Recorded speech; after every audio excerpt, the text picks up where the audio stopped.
Hello दोस्तों, मैं देवेंद्र आपका स्वागत करता हूं आज की हमारी रेडिएशन फिजिक्स की इस क्लास में।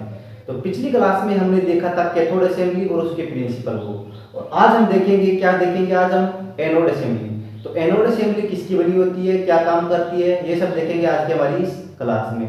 तो एनोड असेंबली होती है वो किसकी बनी होती है, कॉपर ब्लॉक की बनी होती है, जिसके अंदर क्या होता है एक टंगस्टन की प्लेट होती है, वो क्या रहती है, एम्बेडेड रहती है। तो आज की हमारी क्लास में ये देखेंगे कि कॉपर और टंगस्टन का उपयोग क्यों किया जाता है। ठीक है, तो देखते हैं हम लोग। तो एनोड असेंबली, तो एनोड असेंबली में क्या होता है, एक तो होता है स्टेशनरी अक्षय ट्यूब, एक होती है rotating Akshay tube, modern Akshay tube होती है दोनों दोनों। तो हम लोग पढ़ेंगे स्टेशनरी एनोड। स्टेशनरी एनोड क्या काम करता है, ठीक है।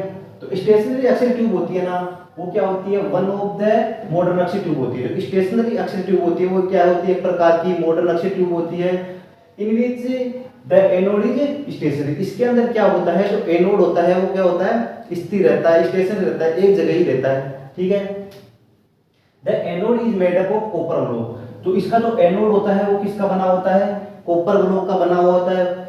In which a small tungsten plate is embedded. इसके अंदर क्या होता है, एक टंगस्टन की जो प्लेट होती है वो क्या होती है, लगी हुई होती है, जिसकी जो लेंथ होती है वो कितनी होती है, 1 mm होती है, और 2 से 3 mm क्या होता है, ये थिकनेस होती है। ठीक है, the tungsten plate act as a target. जो टंगस्टन प्लेट होती है वो क्या करती है, टारगेट का काम करती है। जैसे हमने पिछली क्लास में पढ़ा था कि जो कैथोड असेंबली होती है, वहां से जो फिलामेंट से जो इलेक्ट्रॉन निकलते हैं वो कहां पर आके टक्कर करते हैं, एनोड के टारगेट से आके टक्कर करते हैं। तो ये जो टंगस्टन होता है वो क्या करता है, टारगेट की तरह ही काम करता है। द एनोड एंगल यूजुअली 15 से 20 डिग्री। तो एनोड का जो एंगल होना चाहिए वो यूजुअली 15 से 20 डिग्री होना चाहिए, ताकि हमारी जो अक्षरें जो प्रोड्यूस होंगी उनकी एक निश्चित दिशा कर सके। ठीक है, the tungsten use as target material because. तो टंगस्टन का उपयोग ही हम क्यों करते हैं इसके टारगेट के लिए, ये हम जानेंगे अभी। ठीक है, हाई एटॉमिक नंबर, जो टंगस्टन का जो एटॉमिक नंबर होता है वो क्या होता है, हाई होता है। कितना होता है, 74। ठीक है, इसके बाद में क्या होती है दूसरी प्रॉपर्टी इसकी, it does not easily vaporise. ये क्या होता है, इजीली वेपोराइज नहीं होता है, ये मतलब इसका वेपोराइज क्षमता वो हाई होती है। ठीक है, इसके बाद में देखते हैं हाई मेल्टिंग पॉइंट। जो इसका मेल्टिंग पॉइंट होता है वो भी क्या होता है, हाई होता है। कितना होता है, 3370 होता है। कितना होता है, 3370 डिग्री सेल्सियस। ठीक है, इसके बाद देखते हैं अपन लोग गुड थर्मल कंडक्टिविटी। जो इसकी थर्मल कंडक्टिविटी होती है, हीट ट्रांसफर की क्षमता होती है, वो भी क्या होती है, अच्छी होती है। ठीक है, एक बार इसका स्क्रीनशॉट ले लो, मैं सेट कर देता हूं।